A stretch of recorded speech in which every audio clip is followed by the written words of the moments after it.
face melting. Have yourself a merry, merry Christmas. Have yourself a good time.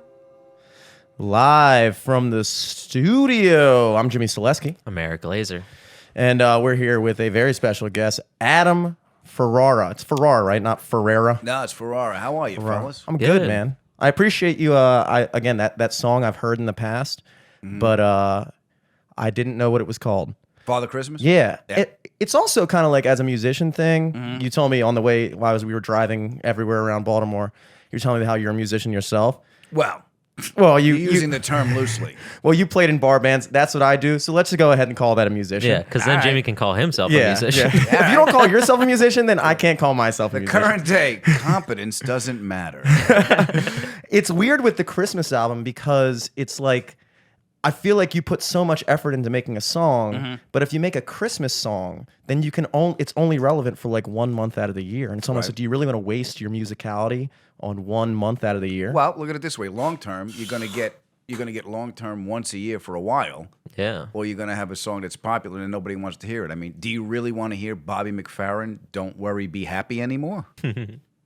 That's true, Yeah. but I do. Christmas songs, All right, they're pretty timeless. you can have mine. Like, because every year, all the same songs still play. Like, Yeah. Let It Snow still plays. When did that come out? The 80s? Yeah, but the problem with Christmas, well, the oldest recorded song ever, I think, is "White Christmas" by Bing Crosby. No, right? I think the oldest recorded song is "Iko Kokondamium Fi." Yeah, that's probably it. But they recorded that song in like 1948. I didn't even realize Yeah. they had recordings back then, dude. You know? I wonder if, did they just like record straight to a record? Like, how did recordings back then work? I have no clue. All I know is the problem with Christmas music is I want to listen to "Step Into Christmas" by Elton John all Right. the time. Okay. That might be. You can do it. I have a Christmas tree at my house all the time. Really? Year round in the kitchen. I have a Santa Claus in my house all the time and a pumpkin at all times. Okay. It never leaves, and right. it makes it easy. To Makes do it easy. what? To not have to Listen, decorate. it makes it easy. Yeah. I don't want to know what happens to you and There's your also- husband Jack-o'-lantern. It's none of my business. Oh man. There's also a giant yellow M&M in his apartment. Yeah. And yeah. that that's- really helps. That really makes it Yeah. easy. That really makes it easy. We don't know what it is. Obviously, you don't have a peanut allergy. Yeah, and that's whatever you're good. trying to do, it is the peanut one. So this is you're doing a little weekend stint at Magoobies. How often do you come to Baltimore? How many I times have you haven't been been here here? as well. In fact, we were trying to figure out the last time I was here. I think the last time I was here was about 4 years ago. I was. Here's my deal. It's like I was touring for a while, and then I was doing Top Gear, which was a car show, and then I would tour when I wasn't shooting that show. But then I got another gig on Nurse Jackie, so I went from that show to that show. So I haven't toured in a while. Yeah. So that's why I'm like, oh, I got to get back. And you know, boys, you got to spend time in the garden to make the flowers grow. Yeah. You know, That's a good these sign. pumpkins just don't show up Yeah. to make things easy. Yeah, man. So I put out I put out an album and it did really well. Is that And the then most recent one you recorded at Gotham? No, that's the second one. I put out the first one was called Unconditional. Okay. And that one did really well. I got album of the year. Intro Bang made it comedy album of the year, and then someone from James Corden heard it, so I did a James Corden spot, and then the record company says, "Well, we want another one." I'm like, me and my big mouth. Yeah. So I did another one, and now the video was just released. I recorded it at Gotham in New York, and it's on YouTube. 800-Pound Gorilla Records. Just put in my name, Adam Ferrara. And this Ferrara. is that the one that's this is scary in here? Yeah, or it's called It's Scary in here. Yeah. A picture of my head coming out of my head. So how did that? I mean, I'm assuming you started out as a stand-up, or did you Yeah. start out as an actor? No, I started out as a stand-up, and then I started acting. And you know, when you start out, I'll be honest with you, I didn't want to learn how to act because I thought I was going to screw up being funny. You know, that was not that it's every comic's fear, but most of the comics I started with were like, well, you know, we found this great thing, we don't want to mess it up. Yeah. But the truth is, it makes you a better stand-up because it doesn't. You're writing from your point of view, but you can also learn to see other characters in the story you're telling, and it takes you out of yourself and puts you into another perspective to write from. So it's nothing but beneficial. So when I learned how to act, I was fortunate enough to start getting comedy roles, and then I got a drama role. Really? Yeah, so I played the bad guy on Law and Order, and then and then I got a show called The Job with Dennis Leary. We played cops, where it was a single camera dramedy thing, and it was the precursor to Rescue Me, which was the same thing. Yeah. Which is an actor's dream because I got to be funny and serious and stuff, and the writing was great, and I got to be in that show, and then. Now, I believe I was watching some older stand-up from you last night. It looked like it was probably in the early 2000s, maybe late 90s. Right. But was there a period as you were telling me earlier today, you were born in Queens. Yeah. You then moved out to Long Island, grew up there. I didn't. My parents didn't. Your took me parents with them. did. Yeah.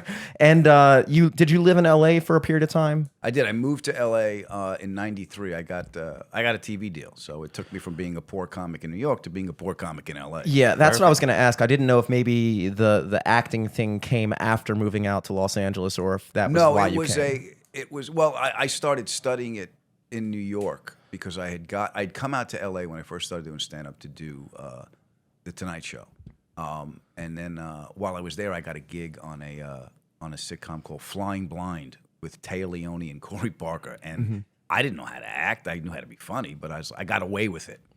I bet just like comedic timing Yeah, it's helps just a the lot. timing and the fact that it was a live audience and stuff. I'm like, all right, I know how to do this. Yeah, you can play to them. But I knew that I really enjoyed it, and I knew that there was a craft there that I was not aware of.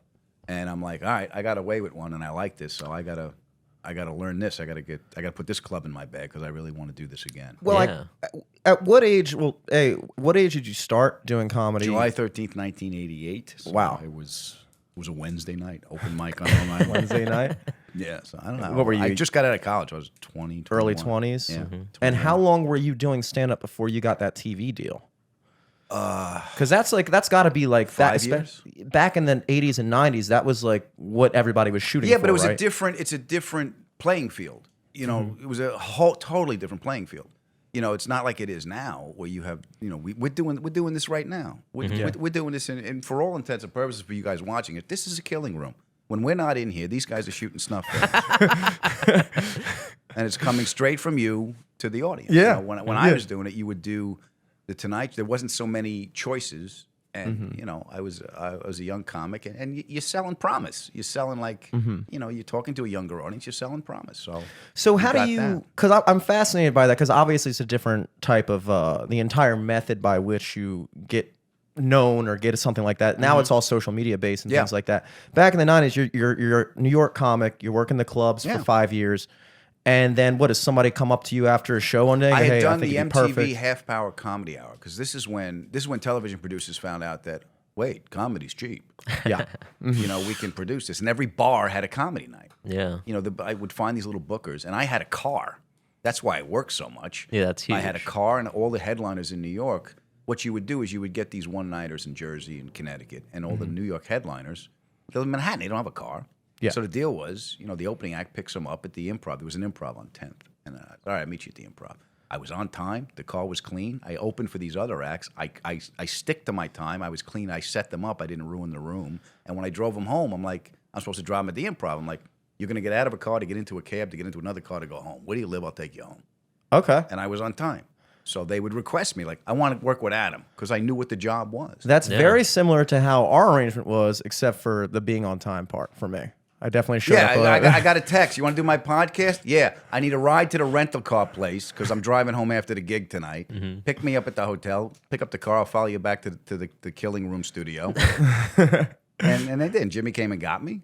And that's what we did. Well, I sent that email, and normally, like, you know, it's always a shot in the dark. We sometimes get responses. A lot of times you hit up people's managers and things like that.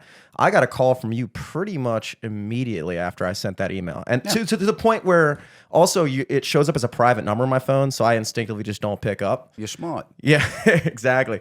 And you picked up, and you were like, hey, Jimmy, it's Adam or whatever. And I was like, oh, yeah, I forgot I sent that email 5 minutes ago. It was impressive. We made that agreement to come up, and yeah, I nailed 2 out of 3. I had a car. That's step 1. Sure. I did actually vacuum it yesterday. Very good. Because I knew I was picking you up, and it was very dirty. All right. And I'd been putting off vacuuming for a while. I also finally put the air freshener in there too, which I hope you noticed. But yeah. I did. Yeah, it smelled like you were trying to cover weed in a college dorm room. I was like, who's this kid fooling? Actually, I was trying to cover the scent of kerosene, which is also what I'm doing in this studio with all the incense. Which, by the way, we can get one of those popping as well. Go for it. Yeah, but you were on the American Top Gear for a very long time. Yeah, that was fun. That's so is that where the mole thing came out from? Yeah, we or got was the mole before that? Speedy Beardy and the Mole is our alter ego for the three of us on the show. Yeah, we all started. That show was great, and I love those two idiots. And Rutledge Wood and Tanner Fouts, because we just went all over the world, and they put me. They flew me to Germany. Yeah. They put me on the Autobahn. They gave me the brand new Lamborghini Hurricane. They put me in the left lane, and they said, "Go." Jeez. Put my foot in that thing, and I hit 173. And if you're planning on doing it, it's exhilarating and fucking stupid. Yeah, I bet. Because you're just flying past these people making a TV show, and Inga's just going to work. It's just Now, drifting into the left lane, and it's all over. Are you well, a and that big goes car along guy? like the mountains too, right? Like What? the Autobahn. It's this whole it's a 2-lane highway with no speed limit. Yeah, Jesus. Yeah, Ugh. yeah. I loved cars. I love cars from my day. I can't fix them. That's the thing is I don't have the if-then go-to state. And the carburetor's gone now, so I don't even know how it works anymore. Now you don't need a wrench anymore. You need a computer. You Yeah, gotta it sucks reflash the hard drive. because the carburetor is one of the only parts that the average person can at least name. You can point to it. Yeah. It's on Yeah. top. It's under the air filter. Like if you're like driving with your girlfriend and then the car breaks down and you got to like at least step out and act like you know what you're doing. It's Yeah. like alternator, carburetor. Now I don't necessarily know where those are in the car, but as long as I know the names of them, it makes Yeah. me seem semi-legitimate. Well, I would look at it. I'm going, it's not getting gas. It's flooded. It's not getting a spark. It could be the rotor. It could be the coil. Either way, we're calling someone to come get us, honey. I figured you were a car guy because when we went to the rental thing, it was like a bunch of like random like not great cars, and then she pulled up to the Dodge Charger for you, and Yeah. she started the engine. It like blew me out of. I was like, okay, There you go, baby. you going this go to Dunkin' Donuts? Okay? I'm driving back to New York with a Hemi. Yeah. Hell yeah. Yep. Does do anyone at like rental places ever be like, wait a second, Yeah. are you the mole? Hell yeah. Yeah, I get that. The other thing that happened was when the show was on the air, I would get picked up at the airport. You know, the guy in a car pick you up, puts the car in the back, and it always goes, Top Gear? Yeah, you want to see me hang it out? No, don't hang it out. I just want to get to that. I just want to get to the hotel. So they would drive like maniacs, and I was like, oh, okay. Jesus. Oh, wow. Like, let me you're on the good. show. Just let me out. That's got to be the worst thing when you're a car guy, because normally it's like if you're just a comedian, people are like, oh, do something funny. If you're just a musician, like, oh, sing us a song. But if you're the car guy, then everybody's like, do you mind if I drive dangerously in Yeah. front of you? yeah, I'm doing this. I don't need this. I just want to You get love from point that, A right? to point B. Jeez. So yeah, but I got to drive. I mean, they took the GT40, the actual race car that won Le Mans in '66. They took it out of the museum, and I got to drive it. Jeez. I only got to drive it 8 feet because it's a museum piece, but I got to drive it. So it's right-hand drive because it's a race car, and it was a European race car, so your steering wheel's on the other side. You got to turn on the oil filter. You got to, turn on the pump. You got to turn everything on. And it's big. The carburetor's right by your head, and it's rear engine. Start it up. Flames are shooting out of the carburetor. And the guys from the museum going, yeah, it does that. Like, not by my head. So I got to drive it past the camera, right? And it's a stick. So the clutch really isn't set up. So the clutch doesn't catch until my knee is in my throat. And this is the first time I'm driving this thing on camera. So big cams rolling. And I'm driving. I go right past the camera. Cut. The guys from the museum come over and goes, you did good. Most people stall it. That is a lost art driving a manual yeah. vehicle. And I know. And a right-hand drive stick is weird. Now, how do you feel as a car guy? Is Yeah. there credence to manual cars driving better, or is that just kind of a they're funner. pretentious? Okay. You're more engaged. It's more fun to do. You can rev match, which means you don't need a clutch to shift, so you're not transferring the weight in a turn. So when you go into a turn, you slow down. So the weight of the car, most cars are front engine. It goes the front engine will dive, and you transfer weight, and it slows you down. So if you could rev match, you're just you don't need the clutch anymore. Truckers do that; they rev match, so you just get the RPMs, and you go from one gear to another, and there's no weight transfer. That's what rev matching is. That's called rev match. It's fun, and when you can, and you can heel toe shifting. It's fun. It's a fun little thing to do. I know the theories. I'm not good at it. The but I know closest the I've ever theories. been is just putting my car into sport mode. There you go. same. I don't really know if that's That's the just same- like a little switch. yeah. Yeah. It's like, dude, you just press down on the pedal. You Well, go do you like to faster. drive?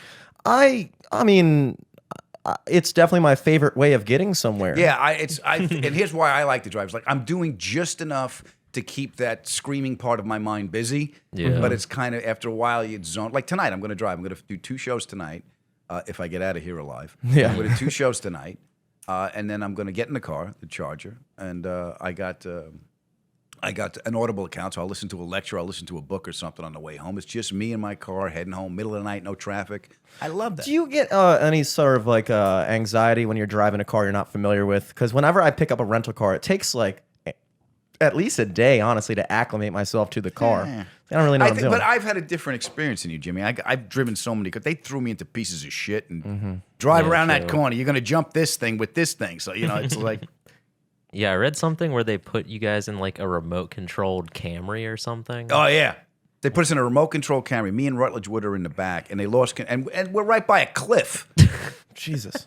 So we hit a tree. The remote didn't work, and I'm like, all right, this is it. So They the did all remote kinds of shit. failed, and it just kept going. And it kept going. Oh, my God. And we ended up... I think we ended up sliding into a tree. That's good. And I'm like, all right. Yeah, there was... You're in better a than a fucked up cliff. situation when that's the best thing that happened was, we hit a tree. It's like, oh, great. Yeah, there was so many things we That's did. good. I Glad to almost hear that. drowned in Lake Ontario. We made amphibious boats, and I had a Jeep Wrangler, and I put it on a Boston Whaler. So I was driving, and I had an airboat motor behind me. So and I had a motorcycle engine and a hand clutch. So I was sitting in the Jeep, and I was driving. The motor's gone; it's just a Jeep frame, and I was supposed to shift with the motorcycle, the hand clutch, and the motorcycle motor. And then when I got into the water, I would use the airboat motor behind me. It's like it was a V6. I think it was like a Chevy. So the chain brakes, the chain drive on the motorcycle engine brakes. So I got to use the airboat motor to get around. And no one told me I can't bring it up over 3,500 RPMs because the tips of the blades break the sound barrier and you'll pop an eardrum. Nobody told me this. I was like, it hurts. What the fuck? Guy goes, yeah, I should have told you this. I'm like, all right, fine. So I get into the water. We launched these boats. These are homemade shit. I drew it up on a napkin. Some guy made it in a shed. So we're driving. Out of like scrapyard parts, and probably. So we're in Lake Ontario. We get outside of the harbor, and it's there's a current, there's waves. So I'm sitting in the Jeep. Thank God I didn't have my seatbelt on, and the water is filling up the back is coming over the little Boston Whaler, the back of the hull, and it's coming into. So the weight balance is going. There's a V6 motor in the back of this thing. It doesn't take much to tip the weight balance, and all of a sudden God said, "I want that," and the thing just sunk. Jesus. I think it might be on my Facebook page. There's a helicopter shot, because we had helicopters then, there wasn't a drone. The helicopter shot, and you just see the thing disappear. It's not like you can see it floating under the water like a shark or something. Yeah. It's gone. And there I gone. am. There I am, just floating with a life jacket and a World War II Army helmet on.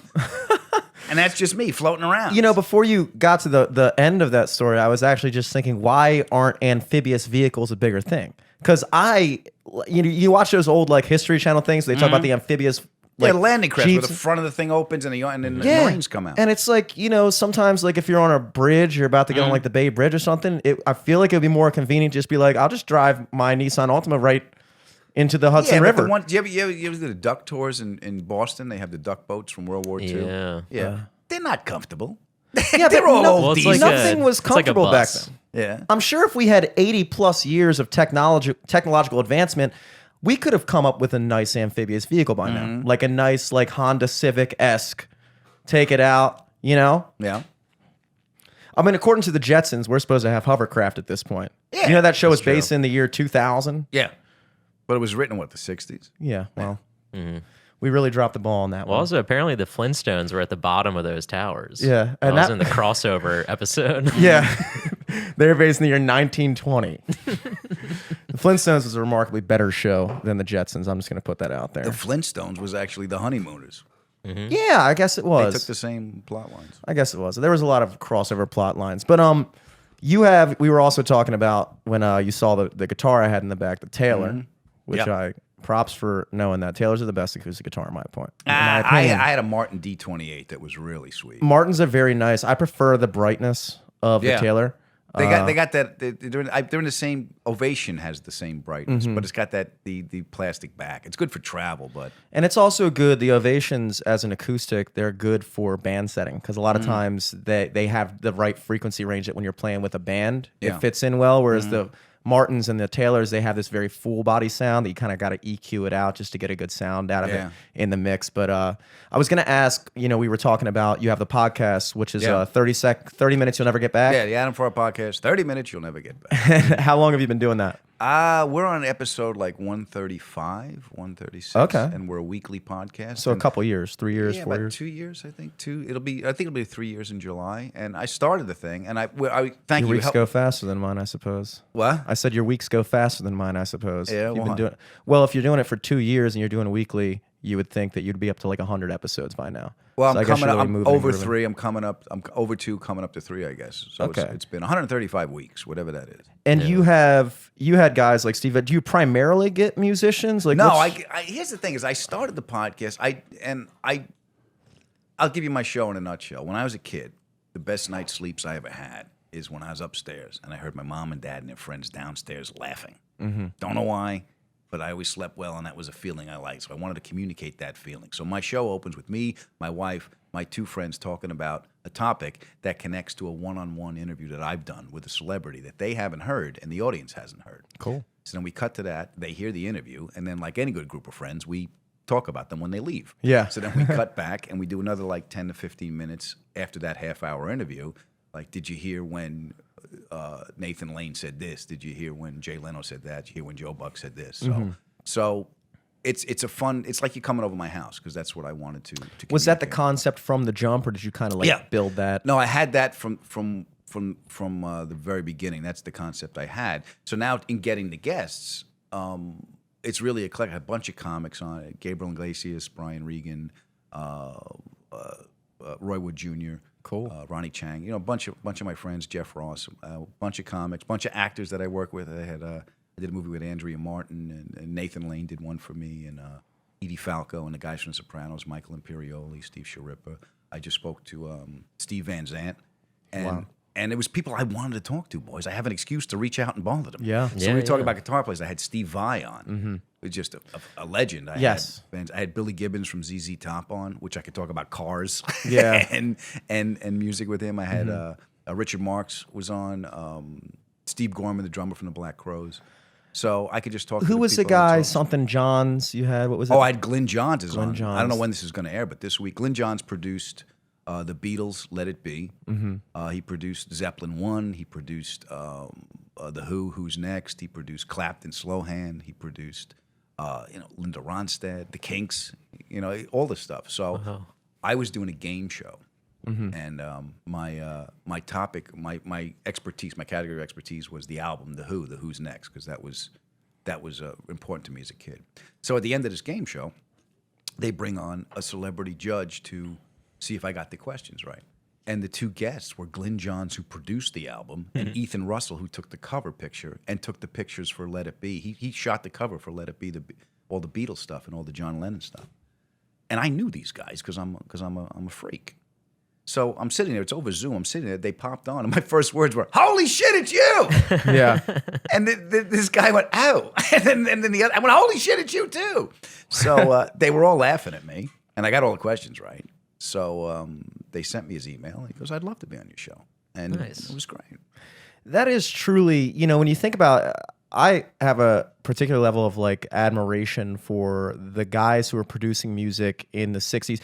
Here's what I would say. When you watch a movie from the 60s, 70s, very few of those films hold up because a lot of them have like, unless it was like a very good plot line, so much of the filming technology was so primitive at that point, let's say, that it looks hokey, the special effects suck, the Yeah, it transitions looks like a are, soap opera or something. yeah, it doesn't quite hold. There's very few movies that really hold up from that long ago. Again, unless it was like just a tremendous story. Like Wizard of Oz was filmed in the 30s, which is insane.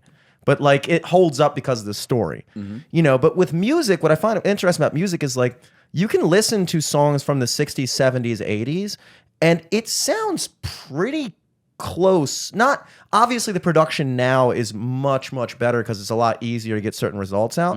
But so much more of the recorded music, I think, from that era still holds up. Where you listen to it, you listen to a Zeppelin album, or you listen to an Eagles album or a Beatles, it doesn't sound dated. It doesn't leave you wanting for better production. You don't feel like you're missing anything when you listen to Hotel California. In talking to Glenn, one of the things that, again, because this is just something that interests me, is that period of time, was he wasn't into the he was a great engineer because he wanted to capture the performance and the sound. So you're listening to a performance, and you're listening probably through a tube desk.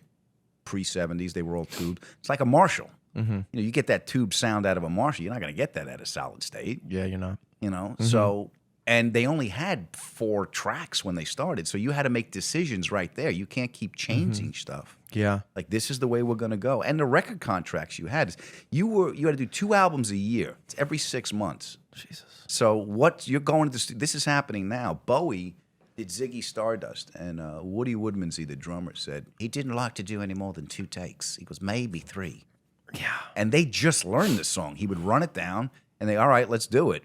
So it was a performance right there, and it was that was it. So I think that's what you're hearing, and also it was a different time. It was a broader form of communication. So we were speaking to a bigger audience. So you're also conditioned to hearing that stuff because they've been playing for years. The music's been playing, and then in the '80s, classic rock came in. So that's when the categories start. But it was so familiar to the people spending money.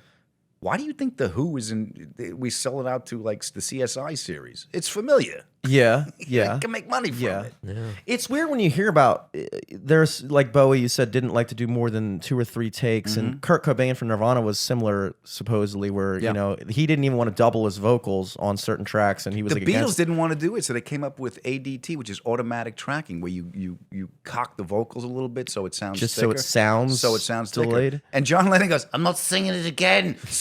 So I think it wasn't Jeff Emmerich. It was one of the guys that came up with ADT, where you just double the vocal. Sometimes from the producer angle, don't you wish you just could have kicked John Lennon in the face for saying that? Like, dude, come on. No, I would be You're not gonna you sing know what? If again, he only had bro? one song, fuck it. But Yeah. there's a lot of shit here. I'm going to Yeah, he might know a thing or two. I know he knows a thing or two, but it's just like, you're sitting there with a producer who knows that aspect of it, and he's like, dude, I'm telling you, if you want this to sound good, this is my job, is to make it sound good. So how about you get your ass in there and sing it one more time? Trust me, it'll be good. It'll sound good. Yeah. It's like sometimes I don't It'll know. also be your last session. Yeah. Unless you're putting out a #1 record album, which That's the the thing, it was producers all did. at that time, and I was because Glenn, when I was talking to him, is he started with the Rolling Stones. Jimmy Page lived down the block from me. Went to school with him. So it was like they knew each other. The first Zeppelin session, he's like, and he knew John Paul Jones, the bass player, because he was a session guy.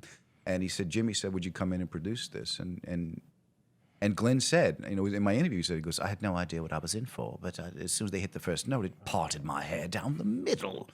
just the drums alone, John Paul. And it's That's a cool thing. it's all Part of my hair down the middle.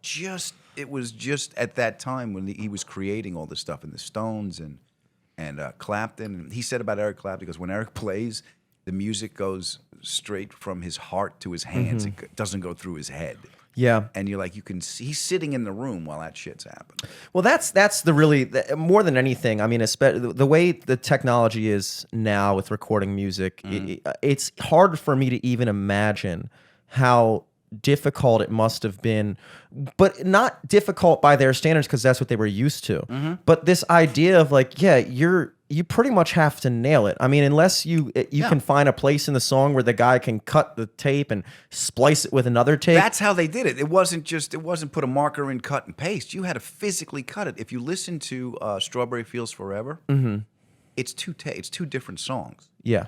Around a minute in, they had to cut it on an angle. That's how they faded in and out. You cut the tape on an angle. Jeez. And this is one fucking guy with a razor blade going, you got it? I think so. Yeah. So there's an edit in there. It's a lot of pressure too because there's no Command Z on that. No, you can't. Yeah. you can't fucked back it up. up. So that's what it all was. It was that kind of urgency and one shot of it. That kind of urgency and also that kind of, I mean, it just not the dedication, but like I guess when you're a musician on that level and that's the standard of recording, Yeah. 3 takes is probably enough because you and your band have it locked in. You have to have it locked in. Yeah, to Zeppelin get a 1 studio was session. done because Jimmy Page financed Zeppelin 1, and they were rehearsing as the new Yardbirds because he still had the name because he was in the last incarnation of the Yardbirds.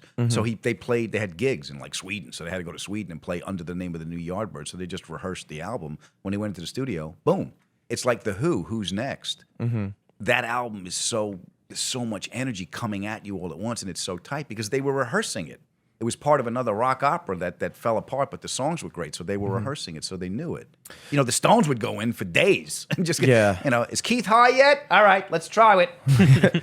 Yeah, the Stones they did have a more procured come up. I watched a documentary about them, and apparently I think they had 6 guys originally. Yeah. And the person who was managing them said, and it was actually very interesting, he said, we can't have more than 5 guys in the band because that's the maximum amount of people that like young teenagers and stuff like that will remember. So they got the keyboardist, who I think at the time was like 28. Ian Stewart. Yeah. He was roommates with Glyn Johns. Yeah, and didn't they kick him out or something like that? He really was. He was a great piano player. He really wasn't. I don't think they kicked him out as much as he goes, yeah, okay. You know, like it wasn't calling him. You know, and Brian Jones was in the band. Then Brian Jones was one of the founding members of it. How do you think that feels when you're a guy that was in the Rolling Stones and you left right before they wound up becoming one of the most legendary bands of all time? I think you feel like Pete Best, the first drummer in the Beatles. Yeah. But he was asked, I think it was a mutual thing. I'm not quite sure, but I think it was a mutual thing. But he also played the keyboards on Zeppelin, Rock and Roll. I mean, how is Pete Best not kicking himself in the ass every day? Because he didn't quit. They threw him out. So it's like he didn't really have a chance. Yeah, but then, anytime you watch anything in regards to music, the band that you were in is constantly coming up. And you know what? Like, I know it's cliche to say, but obviously Ringo Starr wasn't exactly the best drummer ever either. But he was the best drummer for them. Perhaps, yeah. But I'm sure maybe Pete Best is thinking like, dude, it's not like you guys dumped me, picked up John Bonham, and became a great band. It's like you dumped me, picked up another, passable drummer. Yeah, I don't think he was passable. I think he was the drummer. It's like Charlie Watts. Charlie Watts is a great drummer. He's not flashy. What band is he from? He was the original drummer in the Stones. Oh, okay. Charlie Watts, his time, he was a jazz drummer. He was just behind the beat, and it was perfect. It was perfect for what they did. And I think Ringo was perfect for what he did. They had to force him to do a solo on the medley on Abbey Road in the back. He's like, I don't like drum solos. All right, it's done. It's over. Who was telling me the other week that apparently Ringo didn't play a lot of the studio sessions? Was it Matt Brown? I don't know. He played. I know he didn't. He's play. a known liar. He was supposed to be here for this. I can't said he was trust gonna that. be here. I can't trust that guy. Yeah. Yeah, the guy that said he was going to be here also told me Ringo didn't play his own stuff. No, So- Ringo did. The one he wasn't on is the Ballad of John and Yoko. Paul is playing that, and I think Back in the USSR. He's playing the drums on that? Paul played the drums on that, and Paul played the drums, I believe, on Back in the USSR. Wow. Yoko Ono, the most iconic bitchy girlfriend of all time, I think. Yeah, but they were on their way out. I mean, Yeah. it didn't help she's sitting on the amp. Yeah. John, I'm not going to lie. I'm sorry I recommended punching John Lennon in the face earlier on the podcast, but he kind of had, that air of like, I'm only doing it once, bro. It's kind of like, it's hard. Let me ask you this question. Go ahead. When you came up, you're coming up in New York, right? Mm-hmm. You obviously are very passionate about music. Mm-hmm. I can tell by talking to you. Why, and you played in a band, was it, when you're playing in this band, was music a pursuit of yours that you realized, like, I don't have what it takes, or was comedy just a bigger passion of yours? I started out, I started learning the guitar, and I wanted to be a musician, but I realized very quickly, I had my guitar with me everywhere until I got to college. Cool. Everywhere. I mean, I just took it with me everywhere. Mm-hmm. And I was okay. I wasn't progressing enough to hold my interest, and I knew what it took to get there, and I wasn't advancing quick enough to keep me going. I couldn't make the sound in my head come out through my hands. Yes. So when I started doing comedy, I went, oh, I can do this, and I can do this at a level that's going to keep my interest and keep me wanting to do more. Does that make any sense? Yeah, for sure. First time I was on stage, I got an applause break, and it just, boom. it parted my hair down the middle. What happened was I got that feeling. You know when you hit a golf ball right, you get that ping? Yeah. That's what happened. Yeah. And I was a kid, and I went, I don't know where this feeling is going to lead me. And that was the I'm gonna first time you follow got it. on stage, you said? One of the early times I got on stage, I would haunt the open mics on Long Island, and I got an applause break on a joke I wrote fairly early on. I'd say within the first 10 sets I did. I don't know when it came out, but I remember. Do you listening to remember the tape. joke? I love everyone's like very early jokes. Yeah. Do I remember the joke? What was the joke? I think it was I was riffing with the audience, to be honest with you. But I remember going back and listening to the applause break because it sounded like a comedy album. Yeah. And it sounded like, I'm like, holy shit, I did this. Yeah, yeah. Because a lot of I do a lot of improv in my act because when I started, I didn't have the time.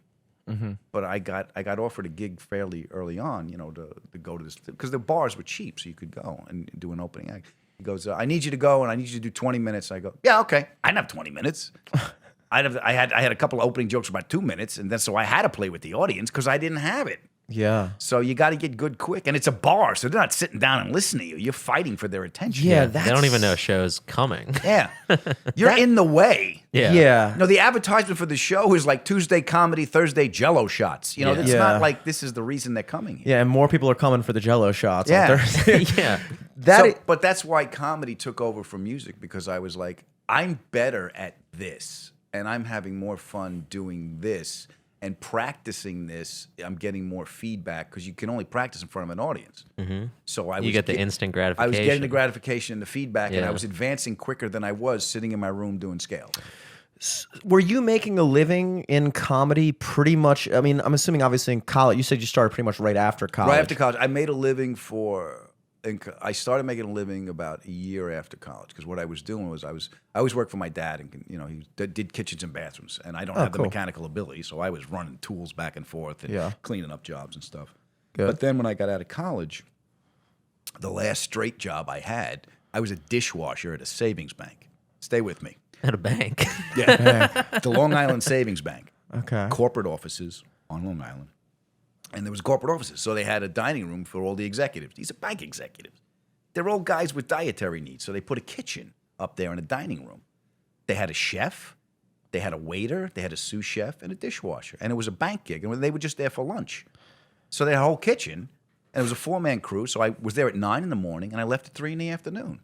And I was washing dishes. I could show up hungover. A lot of times Yeah. on Wednesdays, I didn't sleep because I was in an improv troupe in Queens. We would do the show, and I would go out with the guys from the show afterwards.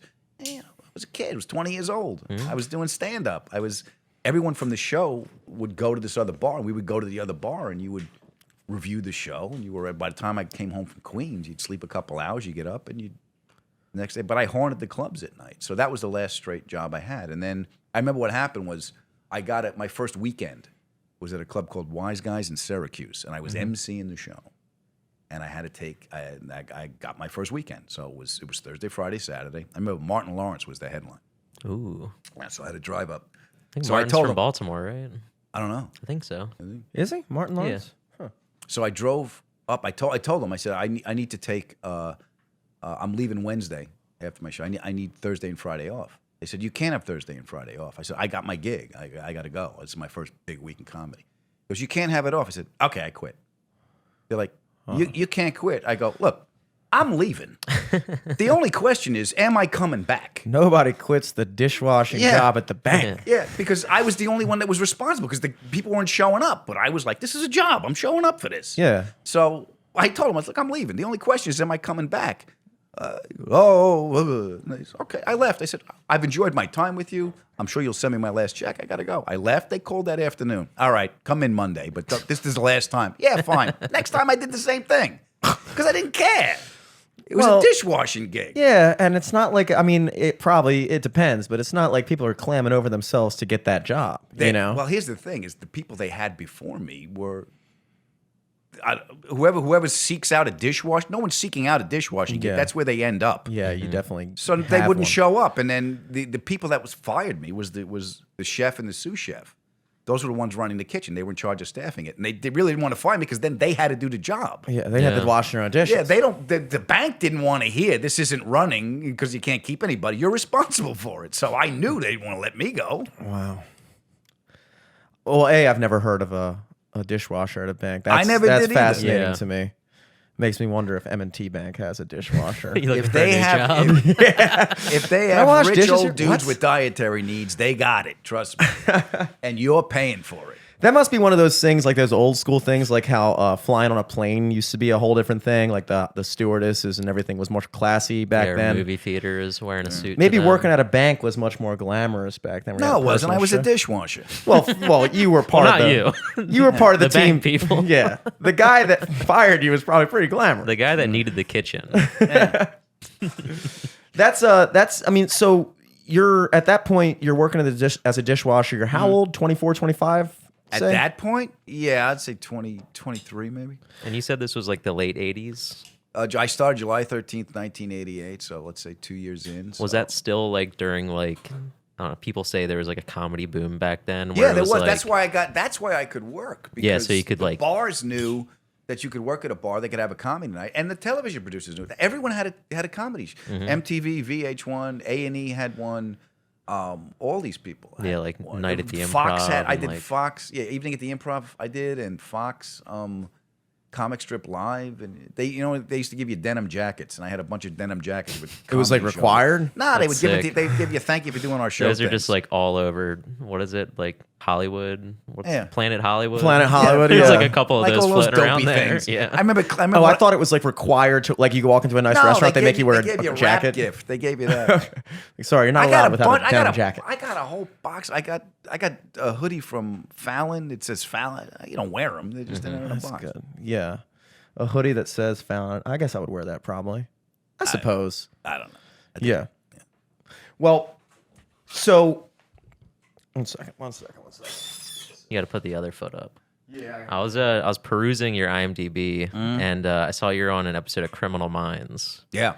That was one of the shows me and my girlfriend started watching during the pandemic, and it's like, it's such a good show. Like, did you watch it before being on it, or like, I interviewed Joe Montana, and they showed me an episode. Like I would see it was on, but I wouldn't seek it out. That show was a pain in the ass. I'll tell you what. You're talking about Joe Montana, the football player. Montana, the actor, not the San Francisco quarterback, and he was on it. So, but that show was. So I get the gig, right, and I play the father of an abducted child, and you're a guest star, right? oh, at least you weren't like the villain. No, I wasn't a bad guy. Because the bad guys on that show are bad. Yeah, they're bad. They're really bad. So when you're a guest star on a show, you're only going to get 2 takes. And if it's early in the morning, they're going to shoot your coverage first because the stars aren't up yet. So they're just going to, that's just what it is.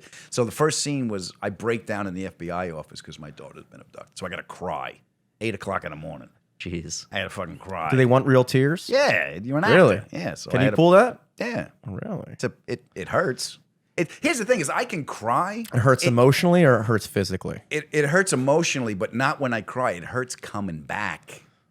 Because I got to go, in order to get there, I got to go through the defenses we all have as comics, as the comic relief. Every comic has their spidey sense if there's tension in the room to break the tension. It's just the way we're wired. That's how you read a room, So when things are uncomfortable, my instinct's not to sit in the uncomfortable, it's to diffuse it.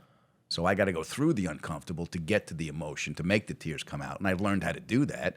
But putting myself back together again. Emotionally, it's like Chaz Palminteri saying, now you can't leave. So Did you study acting in college? What did you study in college? finance. I can't balance my fucking Well, that's why you got checkbook. the bank job. You just got. I went to Marist College in Poughkeepsie, right? And that's when I was in a band. The first year we were in a band. And so first year I was in a band, I had a great time. We played what, 12 songs, and I think we played Born to Be Wild twice. We weren't good, There you go. but we're all we had.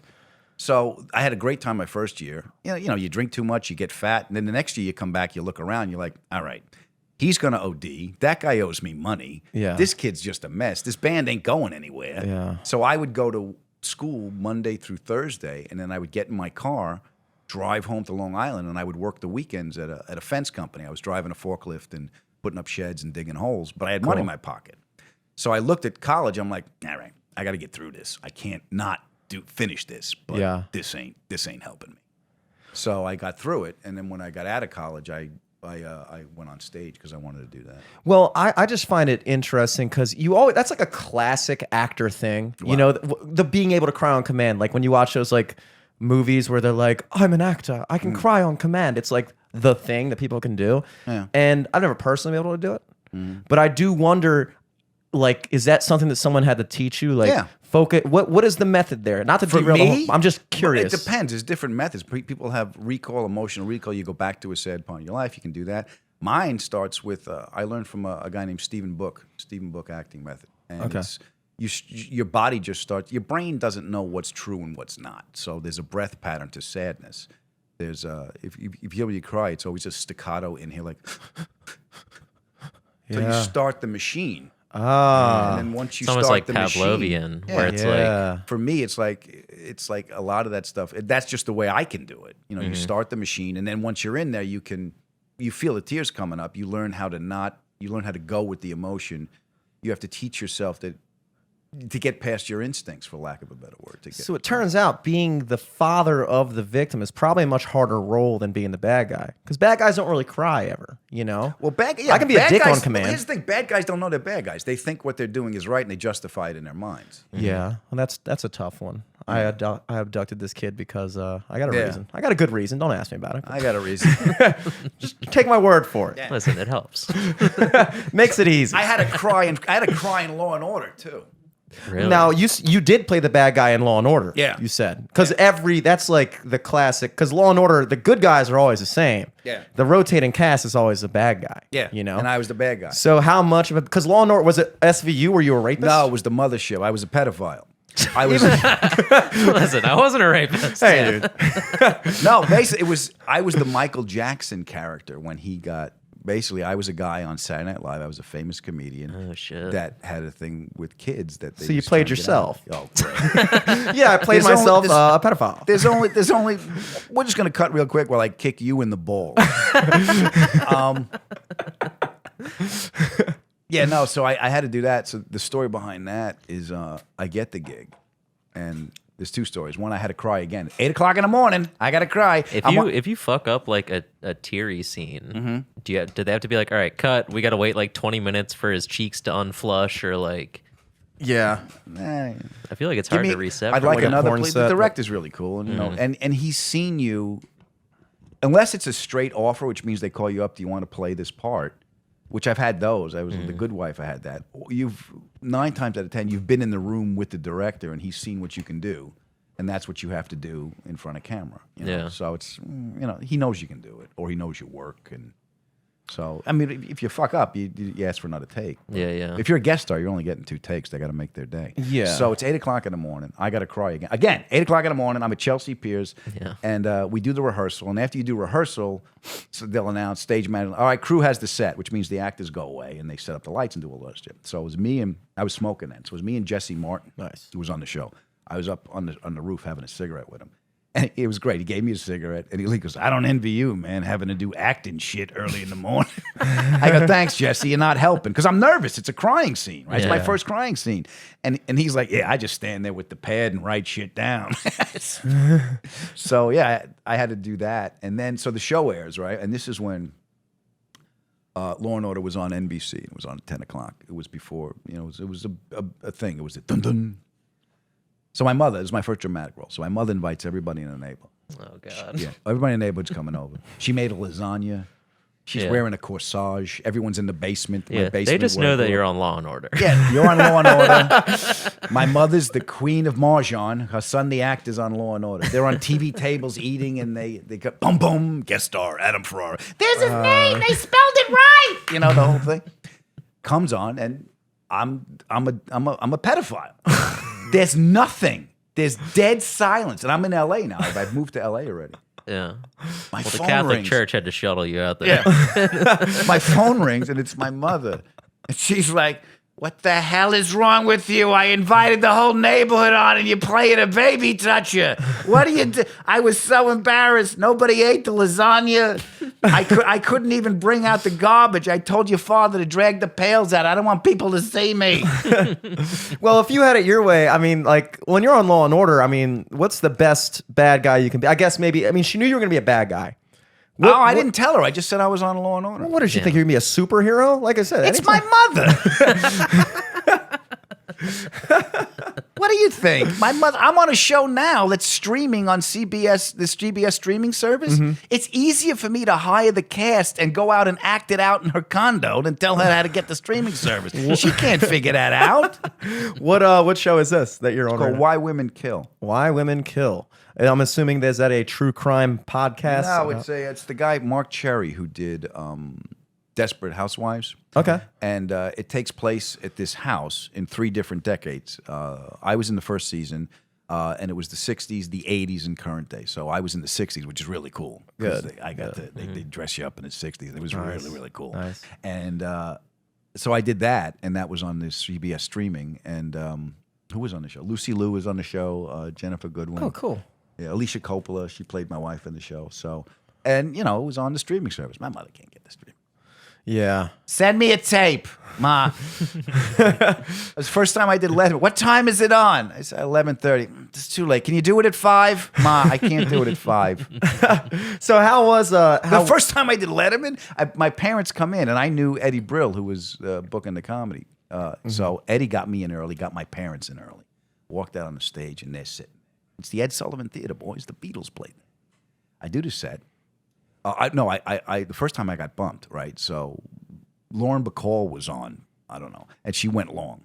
And Classic I get Lauren bumped. Bacall. Yeah, so David Letterman goes, Adam Ferrara, we can't find him. He jumped in a cab. We don't know where he is. We're going to have him back as soon as we get him. Funny, good, done. And I get paid again, right? So I get paid twice. I don't care. That's good. My mother doesn't understand it. Eddie brings him backstage. I'm in the dressing room.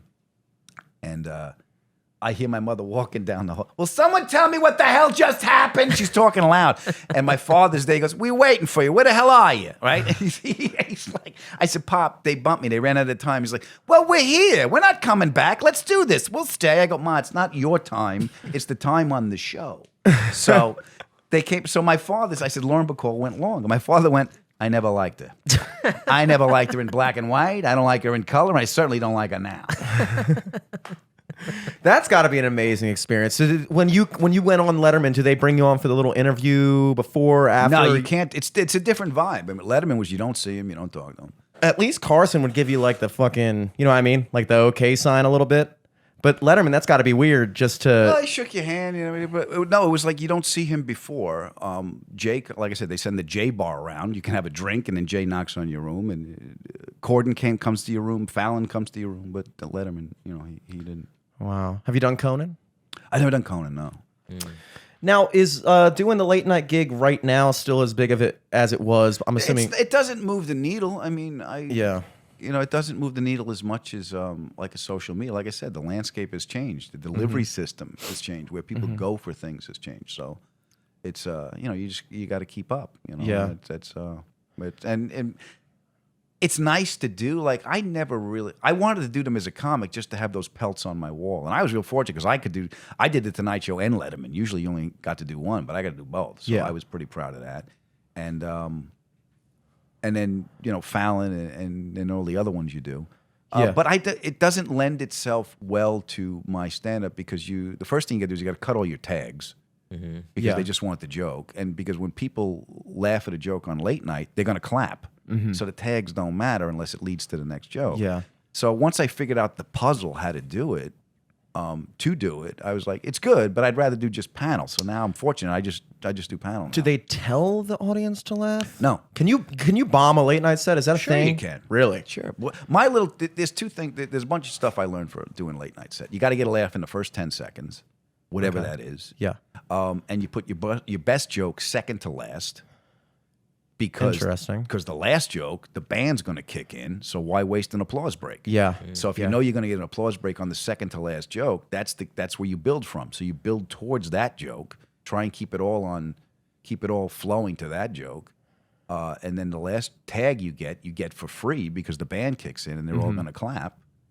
And what I do to settle my nerves, and I learned this my second or third time out, is you're backstage. There's a curtain. and you're going to come out with all the energy, and then usually when you get your first laugh, it calms you down. Yes. Right? As a comic, you know, it calms you down. Yeah. So what I do is usually in commercials, the band is playing. I poke my head out of the curtain, and when they see me, they start clapping. Yeah. And I wave to them. I said, all right. I just want to say hello. I'm coming out. I'm going to do the show for you guys. All right. Don't fuck it up. I did my job. You do yours. And they all start laughing. So I've already got the laugh. Yeah. So I'm Yeah. entering in where I'm calmer. And and I said fuck. And they're like, ooh. So they feel like, Oh, yeah. and they feel like they're This in guy- on this guy something. gets Yeah. it. Yeah. They're on your And- side already. Yeah. They're already on your side. So we talked about the landscape, how it's changed. Yeah. How much importance do you put on a social media presence these days? Huge. That's it. That's the game. I see baby. you're doing clips on Instagram from your podcast. I'm hustling and- as fast as I can. I'm doing podcast at a crime scene right here. Yeah, that's true. You must really be Back hustling on if you're Criminal on. Minds. I'm if you're plugging on my this new podcast. special on YouTube. 800-Pound Gorilla Records. Adam Ferrara. It's scary in here. Give a brother a thumbs up. Have you looked into? It's not the name of the album. He's just talking about the studio. Yeah. It's scary. In Scary in here. Yeah. Please get me out. Have you looked into TikTok or anything like that? Yeah, I got. It was funny. Record company texted me this morning. Someone took my joke and one of my jokes, and they did their words to it. That's good though. That's called a they duet, made I like a believe. Yeah, it's a Sound. duet. They did a duet thing Yeah, with me yeah. that I'm just learning about now, and I was very flattered because it was a young married couple, and it was one of my marriage jokes, and they were sitting there doing it back and forth. And that's nice when you see that stuff. This, you know what? So last night, boys, this lady comes to my show, and one of my specials on Comedy Central was a joke I did years ago, and she came and she did this. This was amazing to me. She took the joke and she got pillows embroidered with the joke. Like the punchline of the joke. The whole joke. I'm going to The show whole it to you. joke. Yeah, Nice. here. This is it. This like is what she did. parentheses, say I applause. said, when you're married, you're gonna go through disagreements. You're in this together. All right? I'm married for my wife. We're in this together. So, a lot of guys think their wives are smarter than them. How smart could she be? She picked you. Okay, Yeah. so you're in it together. Yeah. So the joke was, fuck when you can, fight when you have to, and ride it out. Dude, I tell you what. That's Look like, at those Look at That's those the pillows. original Live, Laugh, Love. She has 3 pillows. Fuck when you can, fight when you have to, and ride it out. I tell you what. Fuck when you can might be one of the most poignant relationship advice things I've ever heard. There you go. It's very true. It's very true. After a certain point. By the way, just out of curiosity, what episode? Because I kind of want to watch this. People listening might want to watch it. What episode of Law and Order were you on? Do you remember the number? Do you remember what the title was? No, I It's probably on IMDb. No, I I bet. didn't. Yeah, true. I played a guy named Monty Bender. That was the guy's character name. But That's a I didn't know it. pedophile name. Yeah, so- Monty but- yeah. Bender. That's the guy. I played. So how is you did a show last night at Magooby's, correct? You got 2 more tonight. 2 more tonight. How are those going? They're great. They're great because people want to come out. They're great. I'm grateful people come to see me. There's like, and when you hear how you've, like this lady with the pillows, I had no idea. I've affected this woman's life. She has that stuff in her home. That's got to be Yeah. really That's rewarding. just, if I Yeah. could, and then the best thing is when you see people, I really needed this. And they're looking in your eyes and go, thank you, please. Well, this shit doesn't come, my assessment, you're a comic. I find the best stuff doesn't come from me, it comes through me. Yeah. Yeah, So you're a conduit. Yeah. if it comes through me and touches other people, when it comes back to me, I get a great deal of pleasure by that. Even like Top Gear. Like Top Gear was a great show, and one of the things I'm very proud of and pleased with was we would get emails and texts from people that I remember one we printed it out and put it in the production office. There was she goes, I'm a single mother, and this is the only time me and my 12-year-old son sit down together and laugh. Wow. And then she said, I hope my boy gets to make friends like you guys and have the friendship that That's you guys really have nice. on camera. And like, how the fuck do you not cry? Yeah. I'm sitting there going, oh, I got a vagina. I'm crying. That poor kid. I hope he does too, lady. It's like, Yeah. so when you can affect people like that, I mean, I used to, when the show was on the air, you would get emails, how old is the age? And a lot of the kids weren't old enough to come in. So I would go out on Saturdays into the parking lot, and the kids would show up, and I would sign minivans and take pictures with them. And Wow. you see their faces, and you see the mothers and fathers whispering, thank you. They just you make these people happy. Was there a moment when you realized, like, or I guess, was there a particular gig or a particular role you played when things just kind of changed in terms of like, wow, I'm becoming a recognizable figure versus like, obviously you said you were making a living after, the dishwashing job and things like that, but making a living doing comedy versus being someone that people are going out of their way to come out and see. You can go to different parts of the country and people know Yeah, you. there was a couple of. Did that happen after the TV thing, do you think? Yeah, or? it would happen. Yeah, Like I said, what like led to the development deal, I guess. again, it was just they were looking for people. That's where the focus was, looking for people. It's like people looking for influencers now. Yeah, yeah. They realized that comics, they could build a show around, so they were looking. So that's where the attention was. So for me to get the deal, someone just saw me on MTV, but it wasn't like a public thing. I think Yeah. the first public thing was when I did a signing at an auto museum. And just show up to see the kids with the Top Gear, and there was lines, and I was like, "What happened?" I really thought there was an accident, and people were looking. It's Happy Honda days. Yeah, that was weird. And then when I did Rescue Me, we did the Rescue Me comedy tour, and they would take us through the bowels of the casinos. They walk us through the back and Like stuff, Goodfellas and we style? had a That's tour cool. bus, and there was people outside with the tour bus, and that was really cool. And I played Radio Wow. City, I played Carnegie Hall. I mean, that stuff was really cool. So, but it comes in waves. You pop up, and then you pop that. It's not like Yeah. that's him. We're soldiers, boys. This is what we do. We get to live as artists. We fucking win. exactly. Did it mess with you psychologically? Like now that you're saying it comes in waves, when you obviously the rush of like almost disbelief when you're used to just being a guy on the road or whatever, doing whatever, and then you show up to a gig and there's like lines of people there to see you. That's got to be like, whoa! It's almost like hard to believe that this is for me. Yeah. But then I imagine after a certain point that becomes your standard, and then when it's not like that anymore, like you kind of there's a lull. Yeah. Is it like even harder? It's harder when you're emotionally? younger because emotionally, what's harder for me. I'm not speaking generally. If you don't know who you are, and when you're younger, I was always going out to get. As you get older, you realize that there's no fucking answers out there. Yeah. I remember when I moved from New York to LA, and I had the deal, and I had the attention and stuff. And I remember writing in my journal, I'm like, I can't hear the applause anymore. Yeah. Which means, for me, what that meant for me was, this isn't making me happy. The drug ain't working. The drug ain't working. And that was really early on. So I had to assess what I was doing and what I wanted to do and what I wanted to put out and disconnect from the outcome, which is Yeah. hard to do because your identity's connected to the outcome. Yeah. Your identity's connected to the feedback you get because you don't know any better. When that's taken away, two things can happen. You're either going to adjust to it or you're going to keep chasing it. If you keep chasing it, you end up at the end of a fucking needle somewhere. And I don't want that. Yeah. Yeah. I mean, you can even see that on a small scale, even with, social media. You make a post and you get like no likes on it or something like that. Yeah. And it's like a weird type of thing where it's like all of a sudden that translates into like how you value yourself for the Yeah. day. You're like, oh, I guess I'm a piece of shit today. I'm a piece of shit. Yeah. Nobody liked that last post, huh? Yeah. And suddenly that is like, it part of my identity or something like that. And I imagine, that's got to be the toughest thing. I like that idea of you do have to know who you are, because as long as you are judging yourself based off of the feedback you're getting from other people, it's a constant roller coaster of now they like me, now they don't, now I'm hot, now I'm not. And it's like if you don't derive your self-worth from what you're doing and the happiness you get out of doing it, then you're a constant slave to how other people perceive you. And that is how people end up at the end of a needle, because you're not going to be that guy forever. No. There's a point when You're not supposed to be. You're supposed to look. I think it was Muhammad Ali. I don't know. I hope so. Yeah, but Muhammad Ali's. I heard the quote as attributed to Muhammad Ali. He said, "If you see the world at 40 the same way you did at 20, you wasted 20 years." Yeah. Mm-hmm.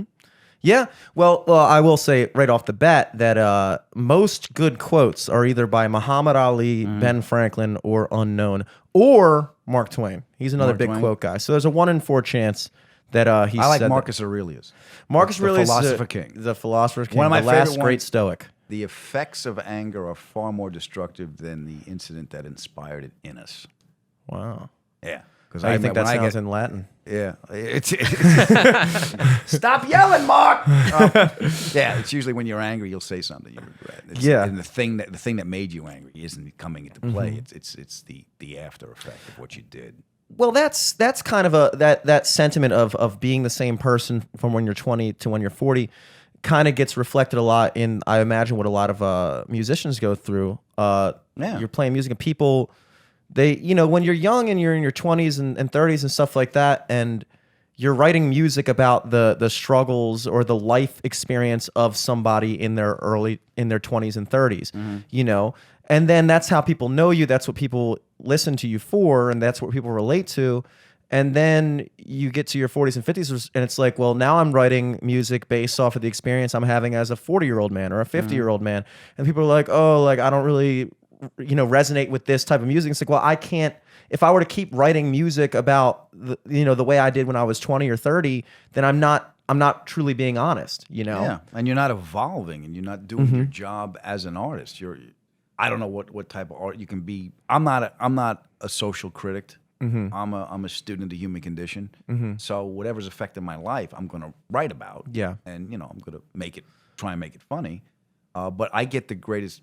What brings me pleasure is the experiential laugh when I can articulate a feeling someone has had. Yes. That's the biggest. And music does that. When you can articulate a feeling that you don't know what it is, but you're like, that's what it is, and that's an illumination that you can give to somebody else, and it's very gratifying and powerful for them. So it's a two-way kind of street. Well, it's also unique comedy versus music, another big distinction, which we've talked about on the podcast before. But the difference between when you're a musician and you're let's say you're Billy Joel. We were listening to Billy Joel before the show. Actually, we were listening to the Kinks before the show. But let's say you're the Kinks. You show up and people remember you for the music that they were listening to and the music that you were making during that time in their life. And when they go to see you, that's what they want to hear. Yeah. Versus as a comedian, you're going up there and people really, they don't want to hear you do the same jokes you did 20 years ago. They want to hear Adam Ferrara. Yeah, you got new stuff. So like as a comedian, it's almost the expectation to evolve and be current and be contemporary with the audience and relate to them. Hey, yeah, this joke was funny in 93 and maybe it still is funny, but now it's 2021 and I'm going to talk about stuff going on right now, because that's how you really tap into what you're calling the experiential, the experiential left. So it is kind of, in that way, comedy is kind of more freeing, because people go to band concerts all the time and they're like, yeah, he barely even played the hits, man. He's playing all stuff off his new album. People get actually mad about the fact that the guy they went to go see, for an experience that I'm expecting. It's an expectation of, and they want to leave feeling good. They want to leave. The difference is it's a communal thing where you want to invoke a memory. See, music is different because it's connected to the soundtrack of people's lives, and it brings back a memory. Yes. When we first heard this song. Comedy is a shared experience that if you know the joke, you're not going to laugh. There's no surprise to it. You're not in the state of becoming with the audience. Yeah. That's why I like to improv a lot, because me and the audience, we're making this together, and it can never happen again. And there's an emotional connection to that. So it's not really a big element of surprise in music. You don't get like you're like, whoa, unless like the encore, maybe. Yeah, that's about it. There's no punchline. If you heard the song again, there's no punchline. I'm not going for a punchline. I'm going for you to invoke a memory where I felt good about this music, and I want to see it live, and I want to see you do it. That make sense? Yeah, absolutely. I think that's an interesting take. I did want to say, unfortunately, speaking of music, I do have to jet down to Fells Point for a gig of mine this evening, but I did want to, before we go, you got the podcast, 30 Minutes You'll Never Get Back. Yeah, I want to plug my special on YouTube. It's Adam Ferrara. It's scary in here, 800-pound gorilla records. Please check it out. It's free, and you can laugh. Yes. And my podcast is called the Adam Ferrara Podcast. 30 Minutes You'll Never Get Back. You get it wherever you get your podcast. Follow me on social media at Adam Ferrara. And if you like the show, please send me a message and let me know. Awesome, man. Hell yeah. Awesome, dude. Well, thanks for coming through. Sure. It was Good to see you, man. nice time. All right. Eric, you got anything coming up, dude? I'm going to be down in Richmond next weekend for the Traverse Comedy. Me and Liz are going to be running a hot set down there, which is our show where we grow super hot peppers all summer long and then make comedians eat them and then do 10 minutes. So that'll be fun. Why don't you just write dick jokes? What? We do that too. Well, we're also just doing another show down there too, Yeah. but a regular style. But yeah, check that out. Look up Traverse Comedy on Instagram. Come to those shows. And yeah, at Eric Laser on everything. Great. And I got, where am I? I don't know when this is going to drop. I got Probably tomorrow. Okay. Or you go- Monday. tour dates, if you want tour Yeah. dates, you can go to at Adam Ferrara. I know I'm going to be at the Ben Salem Casino in Pennsylvania on the 16th, the 17th, and 18th. I'll be at Levity Live in Nyack. Cool. And then I think I'm at CB Live in January. There's a full list of tour dates on my website. Hell yeah, Jimmy, what's cooking up over there? Exquisite, folks. Guys, first off, check out the new single on all platforms. We just put it out. The band is called Sophomore. As you know, follow us at Sophomore MD on everything. The song is called The News. We put it out last Friday. It's already doing pretty well. I'm very happy Dude, I saw with it it. had like 10K plays on SoundCloud already. Probably more by now. Well, we have your brother who has just been recently promoted to clout manager of the band, making TikToks for us. And so that's been truly, I mean, dude, that Instagram reel we put out last week has done so well. And I was like, dude, Alex, you cracked it. You cracked the code. We talked about cracking the algorithm. You fucking did it.